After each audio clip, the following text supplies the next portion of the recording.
Jeremiah 52. The fall of Jerusalem. Zedekiah was 21 years old when he became king. He reigned 11 years in Jerusalem. His mother's name was Hamutal, daughter of Jeremiah. She was from Libnah. Zedekiah did what was evil in the Lord's sight, just as Jehoiakim had done. Because of the Lord's anger, it came to the point in Jerusalem and Judah that he finally banished them from his presence. Nevertheless, Zedekiah rebelled against the king of Babylon. In the 9th year of Zedekiah's reign, on the 10th day of the 10th month, King Nebuchadnezzar of Babylon advanced against Jerusalem with his entire army. They laid siege to the city and built a siege wall all around it. The city was under siege until King Zedekiah's 11th year. By the 9th day of the 4th month the famine was so severe in the city that the people of the land had no food. Then the city was broken into, and all the warriors fled. They left the city by night by way of the gate between the two walls near the king's garden, though the Chaldeans surrounded the city. They made their way along the route to the Arabah. The Chaldean army pursued the king and overtook Zedekiah in the plains of Jericho. Zedekiah's entire army was scattered from him. The Chaldeans seized the king and brought him to the king of Babylon at Riblah in the land of Hamath, and he passed sentence on him. At Riblah the king of Babylon slaughtered Zedekiah's sons before his eyes and also slaughtered the Judean commanders. Then he blinded Zedekiah and bound him with bronze chains. The king of Babylon brought Zedekiah to Babylon, where he kept him in custody until his dying day. On the 10th day of the 5th month, which was the 19th year of King Nebuchadnezzar, king of Babylon, Nebuzaradan, the commander of the guards, entered Jerusalem as the representative of the king of Babylon. He burned the Lord's temple, the king's palace, all the houses of Jerusalem, and all the houses of the nobles.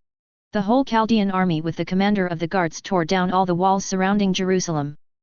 Nebuzaradan, the commander of the guards, deported some of the poorest of the people, as well as the rest of the people who were left in the city, the deserters who had defected to the king of Babylon, and the rest of the craftsmen.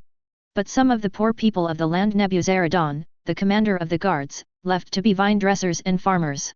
Now the Chaldeans broke into pieces the bronze pillars for the Lord's temple and the water carts and the bronze reservoir that were in the Lord's temple, and carried all the bronze to Babylon.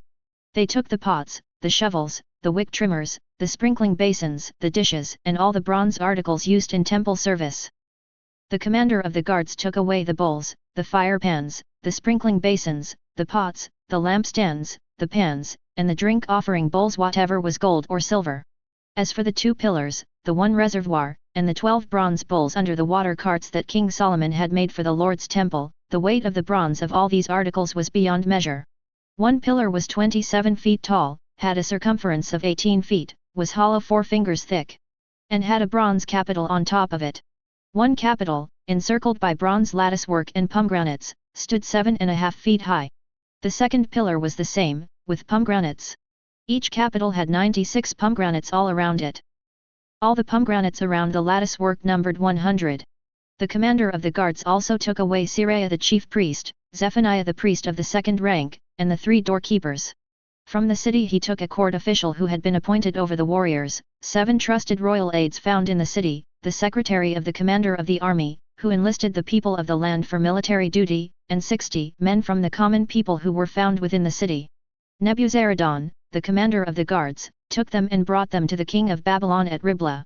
The king of Babylon put them to death at Riblah in the land of Hamath. Thus Judah went into exile from its land. These are the people Nebuchadnezzar deported, in the 7th year, 3,023 Jews. In his 18th year, 832 people from Jerusalem. In Nebuchadnezzar's 23rd year, Nebuzaradan, the commander of the guards, deported 745 Jews. Altogether 4,600 people were deported. Jehoiakin pardoned. On the 25th day of the 12th month of the 37th year of the exile of Judah's king Jehoiakin, Evil-Merodach king of Babylon, in the 1st year of his reign, pardoned King Jehoiakin of Judah and released him from the prison. He spoke kindly to him and set his throne above the thrones of the kings who were with him in Babylon. So Jehoiakin changed his prison clothes, and he dined regularly in the presence of the king of Babylon for the rest of his life. As for his allowance, a regular allowance was given to him by the king of Babylon, a portion for each day until the day of his death, for the rest of his life.